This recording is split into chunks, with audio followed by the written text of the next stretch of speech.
Ya, jadi pada kesempatan kali ini kita akan melanjutkan ya materi kita yang minggu lalu tentang respon imun terhadap infeksi mikroba. Ya, jadi Ibu ulang lagi, udah tertampil ya ini PPT-nya? Iya, Ibu. Ya, jadi Ibu review ulang lagi ya. Kemarin kita sudah bahas mengenai asal sel imun ya. Bahwasannya sel imun itu berasal dari satu sel yaitu pluripotent hematopoietic stem cell. Ya, jadi stem cell itu artinya sel induk. Sel induk itu ada banyak jenisnya ya, ada yang pluripotent ya, ada yang totipotent, multipotent. Nah, itu nanti kalian bahas tersendiri di mata-mata tersendiri. Tapi di sini yang perlu Ibu ingatkan bahwa sel imun itu berasal dari stem cell hematopoietik ya. Dan di sini nanti akan terbagi lagi, ada yang menjadi limfoid, ada yang mieloid. Yang limfoid itu di sana ada sel-sel limfosit, sedangkan yang mieloid itu berbagai jenis sel darah lainnya ya. Ada sel darah merah, ada trombosit, monosit dan lain-lain. Intinya selain limfosit ya. Jadi limfoid itu masuk ke limfosit. Nah, kemudian pembagian sistem imun juga ada yang membaginya menjadi 2, ada yang 3. Kalian sambil mendengar sambil catat ya. Ya, di sini pembagiannya kalau di FKUI sendiri dia membagi ada yang innate dan juga yang adaptif. Nah, di sini dia fisiknya yang physical barrier dia masukkan ke innate. Tapi kalau di buku Abbas sendiri, ya di sini dia membaginya menjadi 3 ya, 3 level. Yang pertama ada physical barrier, pertahanan fisik ya. Ada yang masih ingat? Pertahanan fisik itu apa-apa saja? Ayo, ada yang masih ingat pertahanan fisik? Apa? Kulit, pilihan mukosa, Iya, membran mukosa. ya benar ya. Membran mukosa, kulit, bersin, pokoknya yang secara fisik lah, yang secara fisik bisa kita lihat, bisa kita sentuh, bisa kita dengar ya. Intinya yang bisa dirasakan oleh panca indera itu physical barrier. Nah, kemudian masuk ke dalam lagi, level yang kedua ada innate immune system. Kalau fisik sudah tidak mampu, innate akan menanganinya. Di sini yang dimaksud innate adalah sel-sel ya. Sudah masuk ke sel-sel imun yang non-spesifik. Kemudian kalau innate tidak mampu lagi, dia akan serahkan ke adaptif. Ya, adaptif ini yang sudah spesifik ya. Kenapa dikatakan adaptif? Karena memang dia adopsi gitu. Artinya harus ada virus dulu, harus ada bakteri dulu masuk, baru dia akan dibentuk. Kalau tidak ya tidak ada, hilang, tidak ada. Yang dikatakan innate non-spesifik karena memang dia sudah ada di tubuh, tanpa perlu ada bakteri masuk, dia sudah patroli memang. Jadi responnya cepat ya. Kalau ini kan lama, berminggu-minggu baru bisa dibentuk. Kalau innate ini ketika ada masuk udah langsung direspon. Tapi dia tidak spesifik ya. Artinya dia respon semua apa yang masuk tanpa perlu mengenal terlebih dahulu. Tapi adaptif ini spesifik. Jadi dia dibentuknya lama.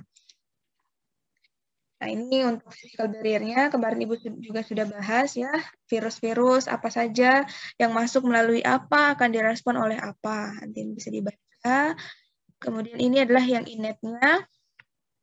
Innate lebih ke sel ya, ada makrofag, sel mas, dendritik, neutrofil, eosin, basofil, dan lain-lain. Nah, dan mempunyai fungsi-fungsi yang berbeda, tapi pada umumnya adalah untuk mengeliminir mikroba secara cepat.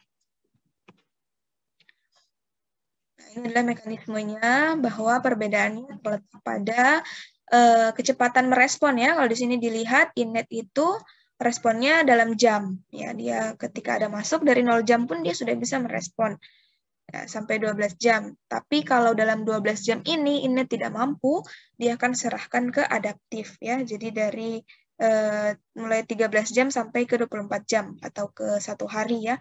Dia sudah merespon membentuk antibodi maupun sel-sel imun yang efektor ya.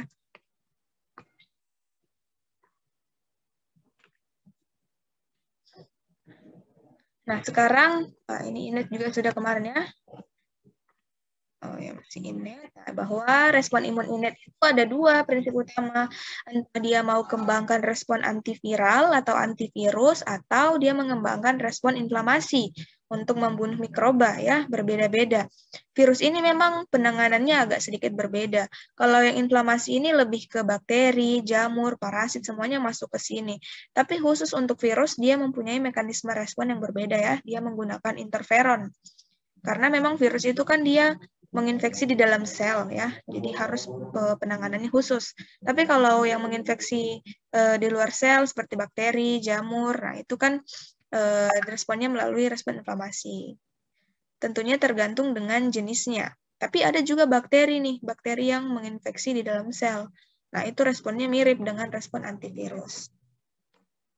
Nah, ini untuk respon inflamasi ya, bagaimana ketika ada luka, kemudian masuk mikroba, mikroba ini direspon ya, dengan cara sel-sel ini mengeluarkan sejumlah sitokin ya, atau ada yang masih ingat sitokin itu seperti alarm minta tolong, minta bantuan kepada sel-sel lain untuk masuk ke dalam daerah luka dan membantu memperbaiki luka ya. Nah, di sini ada sel trombosit membantu menutup luka, kemudian ada sel neutrofil membantu memakan bakteri ya supaya tidak infeksi, supaya tidak melebar. Nah, ini semua nih butuh koordinasi, butuh komunikasi. Nah, caranya yaitu dengan cara ada reseptor, ada sitokin, dan lain-lain. Nah, ini adalah bagaimana sel-sel itu bermigrasi ya, sel leukosit itu bermigrasi ke tempat luka. Nah, ini juga Ibu sudah bahas kemarin, bisa dibaca lagi. Nah, ini adalah bagaimana sel fagosit itu memakan mikroba. Nah, jadi sekali lagi ini innate ya, innate artinya dia akan memakan mikroba apapun yang mempunyai struktur yang dia kenal. Asalkan dia punya PRR ya. PRR itu ada yang masih ingat? Ada apa itu PRR? Ada yang masih ingat PRR? Pattern? Tidak dicatat ya? Pattern apa? Pattern regeneration receptor. Pattern recognition artinya mengenal. Reseptor pengenal pola ya. Jadi dia ini bisa mengenal pola apapun yang ada pada antigen asalkan pola tersebut berupa molekul ya. Entah itu molekul lipid, protein, karbohidrat, yang penting dia molekul. Asalkan dia molekul, dia bisa mengenal. Kalau molekul ini disebut dengan apa? Molekul yang bisa dikenal oleh PRR ini disebut apa? Yang ungu-ungu ini. Ayo, pasangannya PRR apa kemarin Ibu sudah jelaskan? PAMK. PAM ya, PAM. Atau yang disingkat Pathogen Associated Molecular Pattern. Jadi, pola yang ada pada mikroba yang bisa dikenali oleh PRR. Intinya berkomunikasinya tuh lewat sini gitu. Karena mereka kan tidak punya mata, tidak punya telinga, jadi koordinasinya menggunakan reseptor dan ligan. Ligan itu pasangannya reseptor ya. Di sini ketika dia sudah kenal, dia cerna dan matikan ya.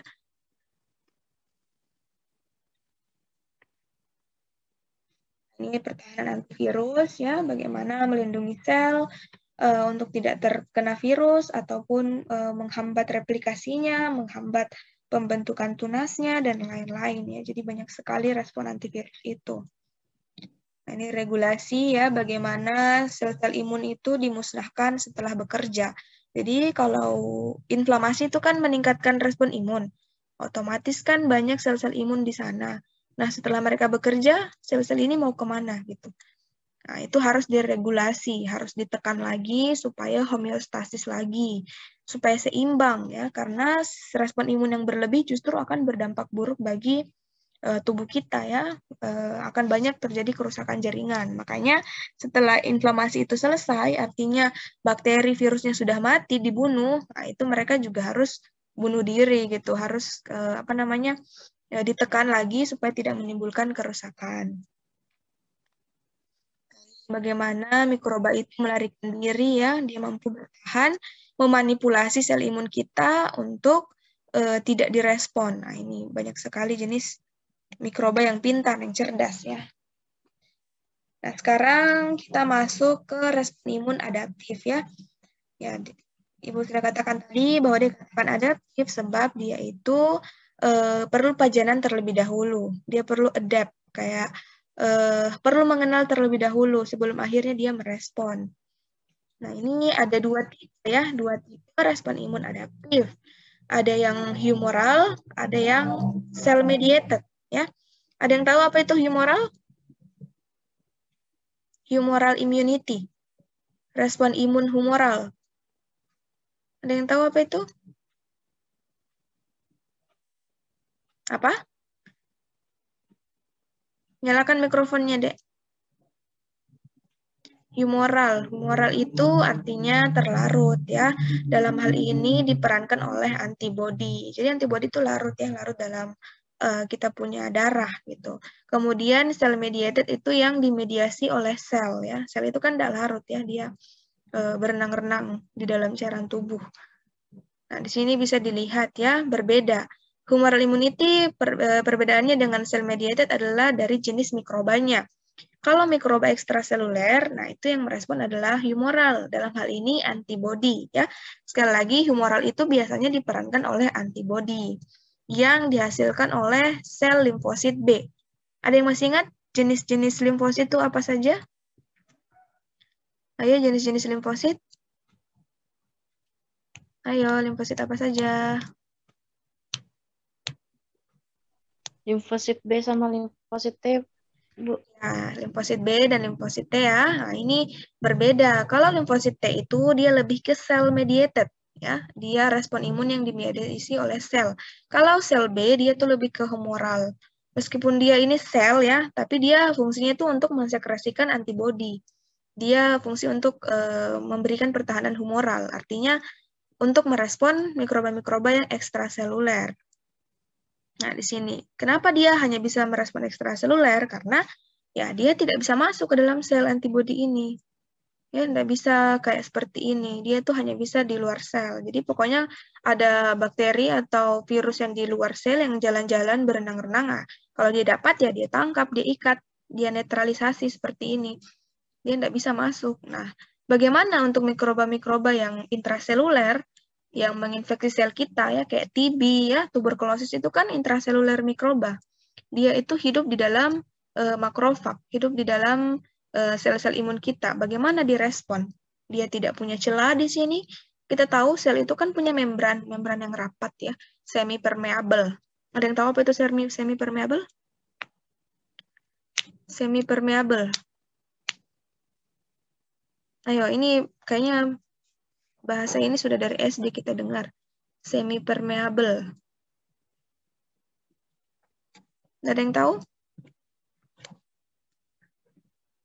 Ya, jadi semi permeable itu artinya hanya zat-zat tertentu saja yang boleh masuk ya, seperti air, kemudian glukosa, makanan, pokoknya hanya zat-zat tertentu yang punya reseptor saja yang bisa masuk. Nah, kebetulan si mikroba ini dia punya reseptor nih, dia punya reseptor. Yang tadi ya PRR itu, dia bisa masuk melalui reseptor itu. Kalau ini kan, nah ini, dia masuk melalui PRR ini. Bisa masuk kan? Kalau nggak ada reseptornya, tentu dia nggak bisa masuk. Nah, di sini seharusnya dia kan dibunuh. Dia harusnya mati menggunakan enzim ataupun radikal bebas lainnya. Tapi ada beberapa bakteri yang kuat. Yang Ibu sebut tadi, dia punya effect mechanism. Dia punya escape mechanism, mekanisme melarikan diri ya.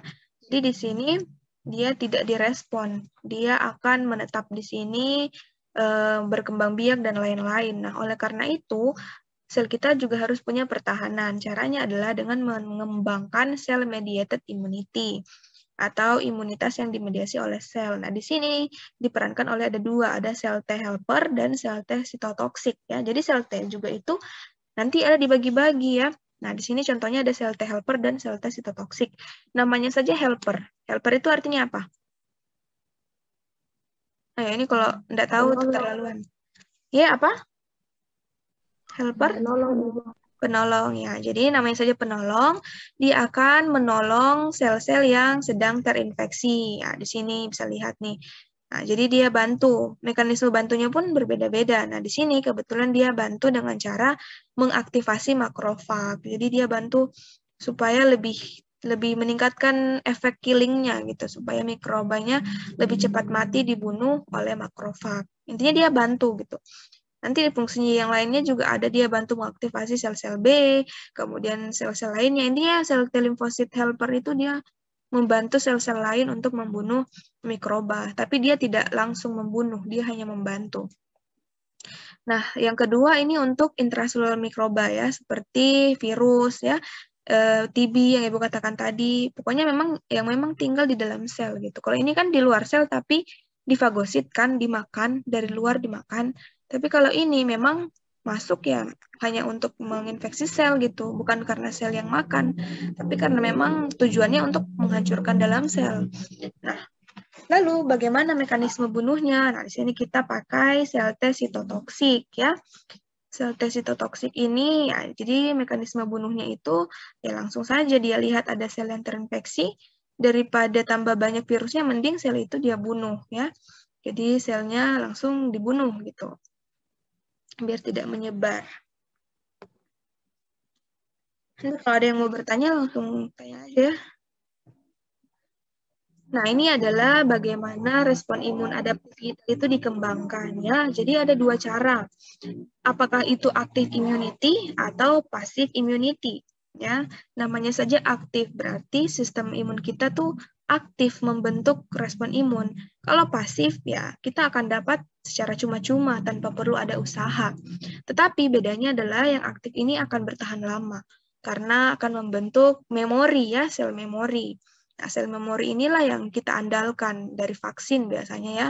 Ketika ada infeksi berikutnya masuk, maka ya tubuh kita sudah siap, sudah punya memori, sudah punya ingatan karena memang dibentuk secara aktif. Kalau pasif, nah ini hanya berupa antibodi saja yang disuntikan. Kalau antibodinya habis ya sudah habis, karena antibodi kan bukan sel yang bisa punya kemampuan mengingat, dia hanya berupa protein, bukan makhluk hidup ya.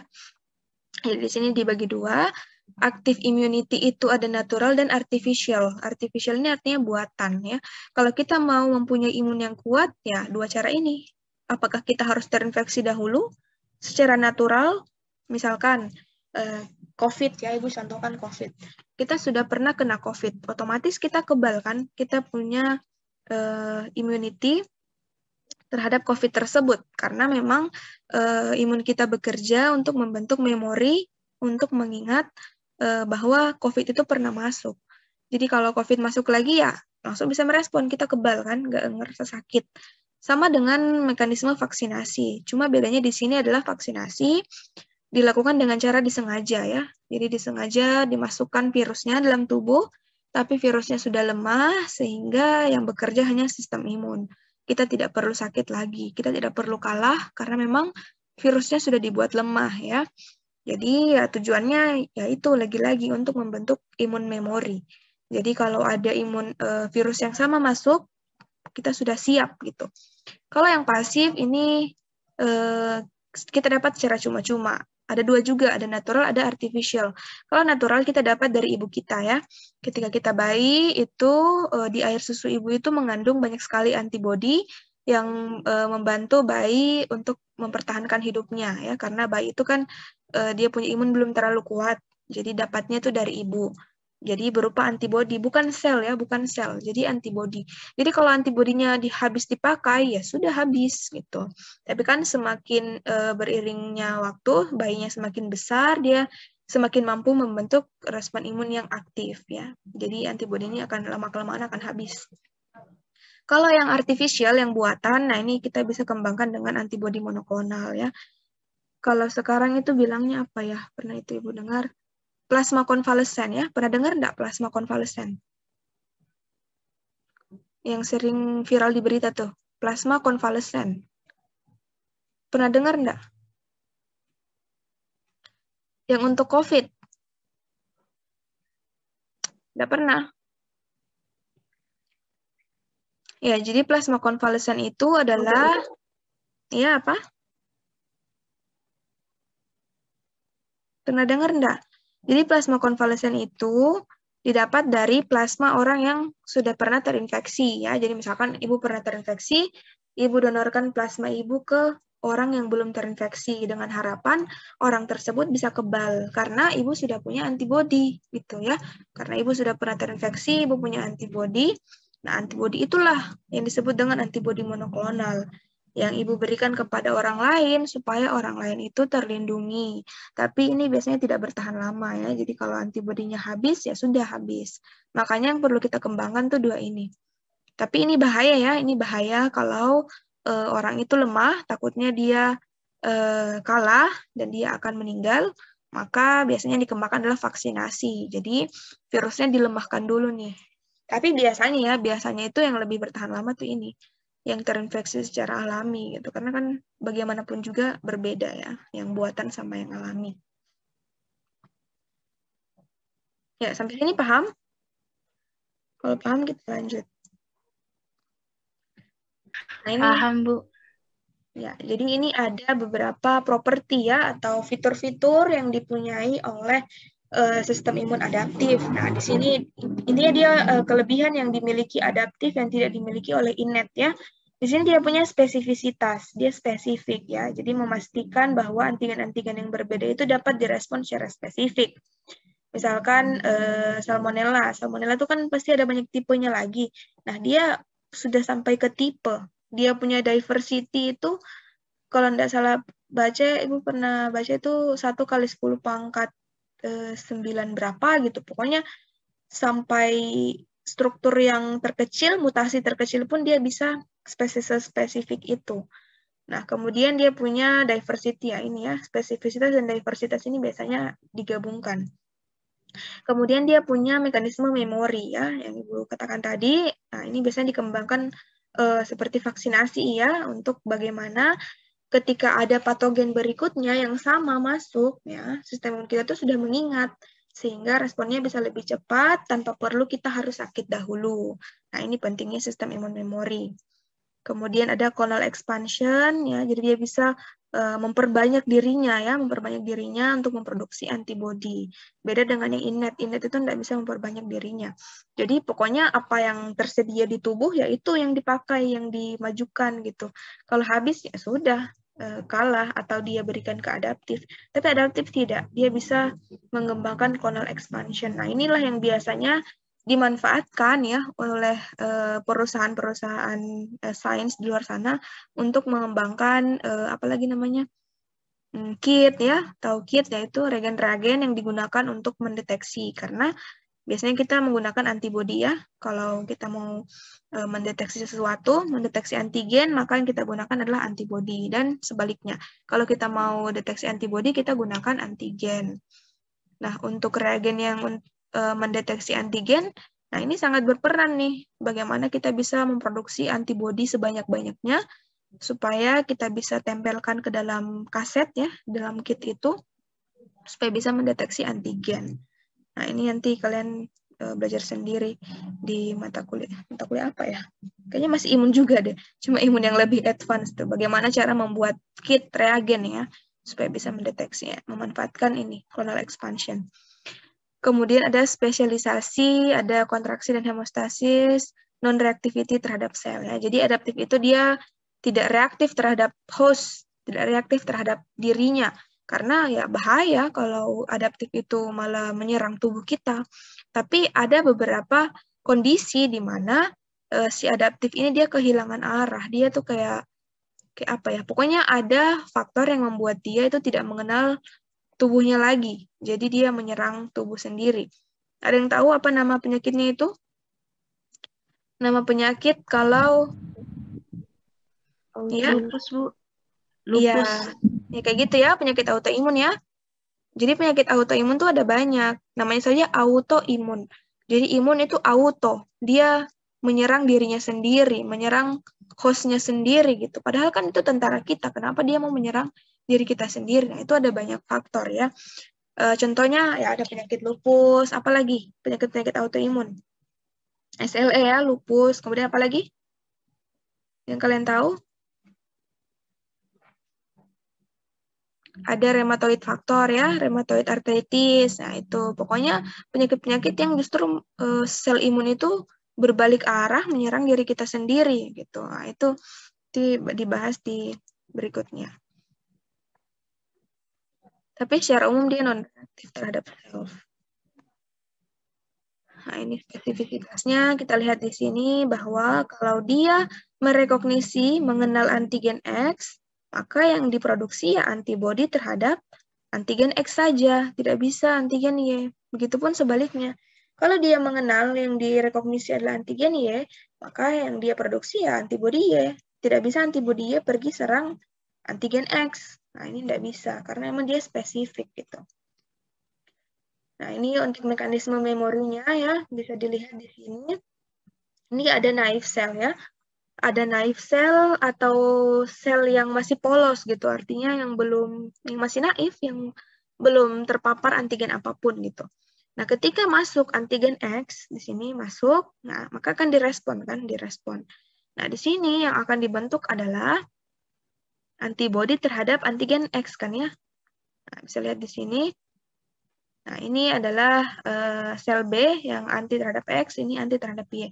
Maka yang dibentuk adalah antibodi terhadap antigen X ini. Yang warna biru ini ya, yang warna biru. Nah, kemudian setelah merespon, dia akan membentuk sel B memori. Itu sel B yang mengingat si antigen X ini. Ya, dia ada dan bersirkulasi di darah, tergantung berapa tahun dia bisa bertahan, karena ini juga ada masanya ya. Kemudian, pada minggu kelima atau menjelang minggu keenam ini, masuk lagi nih 2 antigen, yaitu yang pertama antigen X atau antigen yang sama, dan yang kedua adalah antigen Y, antigen yang baru ya. Jadi yang pertama sudah masuk X, kemudian yang kedua masuk lagi X, dan juga antigen baru yaitu antigen Y. Nah, di sini bisa kita lihat bahwa sel yang sudah memori, yang sudah ingat terhadap antigen X ini, dia akan merespon lebih cepat dan lebih banyak ya. Nah, ini bisa lihat. Ini secondary anti-X respon, yaitu respon antigen X yang sekunder, yang kedua.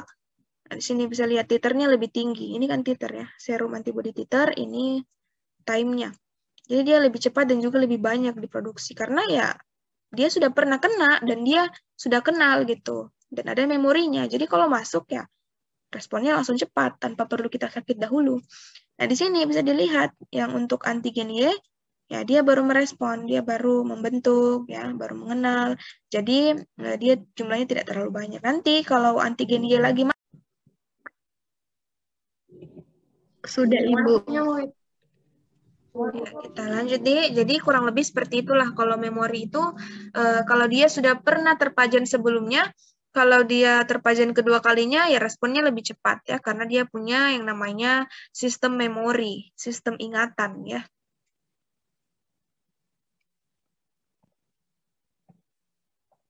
Nah, ini adalah fitur-fitur lainnya. Dia punya klonal ekspansi, kemudian ada dia terspesialisasi, kemudian homeostasis, dan juga immunological tolerance. Ya. Jadi, dia punya toleransi terhadap tubuh sendiri, ya, non-reactive to self.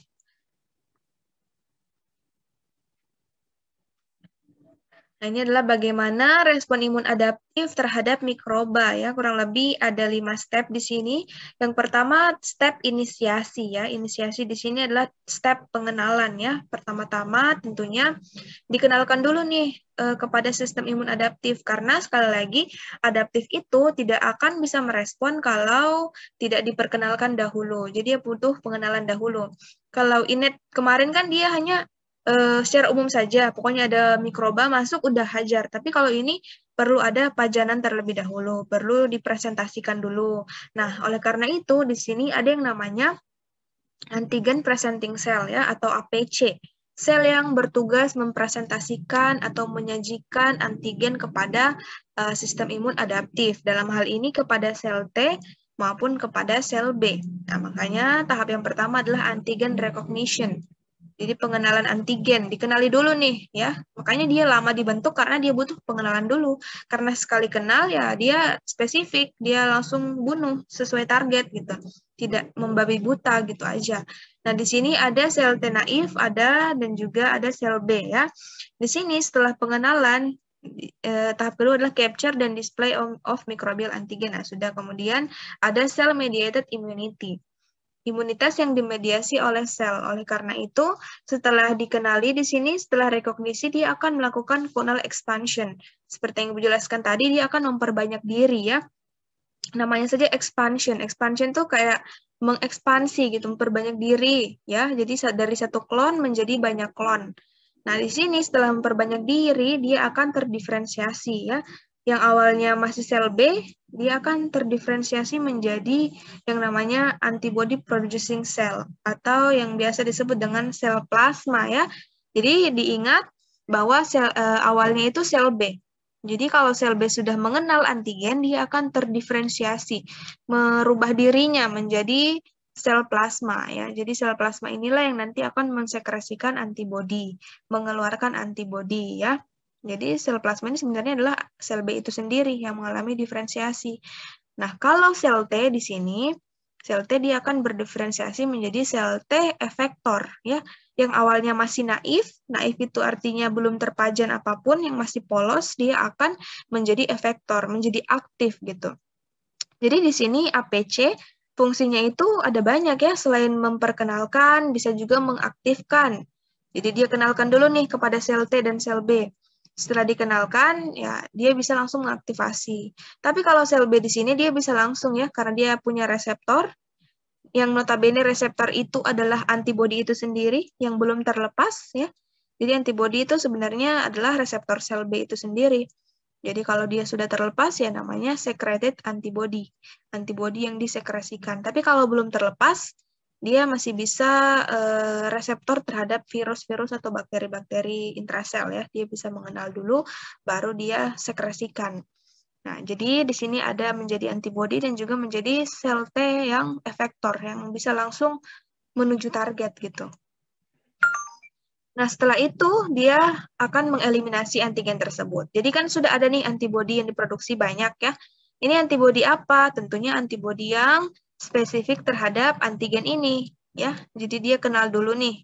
Dia kenal, kalau sudah tahu, maka dia akan memperbanyak pasukan. Ya, pasukan yang apa? Yang spesifik terhadap antigen ini. Makanya di sini dia akan mengembangkan humoral immunity. Pokoknya antigen-antigen apapun yang ada di seluler, ya, seluler sirkulasi, yang berenang-renang di sirkulasi, yang terlarut, dia akan respon ya, karena dia tidak di dalam sel, dia di luar sel. Makanya dia akan merespon mikroba yang ekstra apa tadi? Humoral, ekstra, ayo ekstra apa? Seluler, Bu. Iya, ekstraseluler ya. Jadi ingat, antibodi itu dia merespon bakteri atau mikroba ekstraseluler yang di luar sel. Kalau yang di dalam sel itu harus direspon oleh sel ya, sel mediated. Entah itu menggunakan sel T helper atau sel T, apa tadi? Sel T helper atau sel T? Sel T? Ayo, sitotoksik ya. Jadi mekanismenya pun berbeda. Kalau sel T helper, dia hanya akan menolong. Dia menolong untuk meningkatkan efek killing, efek bunuhnya, atau menolong untuk mengaktifasi. Intinya menolong. Kalau sel T sitotoksik, langsung membunuh ya. Kayak ini. Ini contohnya sel T sitotoksik. Kalau dia sudah kenal antigen itu, maka dia akan membunuh sel tersebut. Dia akan membunuh sel yang terinfeksi. Nah, ini di sini. Ini sel yang terinfeksi ya, bisa dilihat ada virus di dalamnya. Sel T sitotoksik dia langsung membunuh ya. Kalau sel T helper dia menolong ya, dia dengan cara meningkatkan aktivasinya kah, meningkatkan efek bunuhnya kah, intinya menolong. Kalau humoral dia eliminasinya dengan cara langsung menetralisir si virus tersebut atau bakteri tersebut yang ada di sirkulasi. Oke, nah di sini setelah dibunuh, setelah mati, maka akan ada namanya memory cell ya, memory cell yang berjuang, yang bertahan gitu. Nah, memory cell inilah yang nanti kalau ada masuk antigen yang sama, ya antigen ini atau antigen ini, ya langsung diserang gitu. Jadi responnya lebih cepat. Makanya kita dikatakan kebal, padahal sebenarnya tidak sekebal itu. Sebenarnya respon imun kita tetap bekerja, tetap diserang juga kita, tapi kita tidak merasakan sakit karena kita tidak sempat kalah dulu, langsung dihalau gitu.